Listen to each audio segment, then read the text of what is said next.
We are recording. For most of this campaign, these three political leaders have tried to avoid talking about Nigel Farage. Today, though, he was front and centre of their attacks after the Reform leader claimed it was the EU and NATO who helped incite Russia's invasion of Ukraine. Prime Minister, who's watched on as Reform poll numbers have started to overtake his own, he hopes that Farage's comments may make undecided voters think twice. What he said was completely wrong and only plays into Putin's hands. This is a man who deployed nerve agents on the streets of Britain, who's doing deals with countries like North Korea, and this kind of appeasement is dangerous for Britain's security, the security of our allies that rely on us, and only emboldens Putin further. For the Labour leader at a Windrush event in London, he launched an equally punchy attack. Farage's comments about Russia and Ukraine are disgraceful.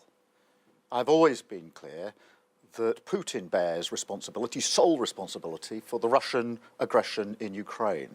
And we have always stood behind Ukraine and supported Ukraine. And so far, we've done it united across Parliament.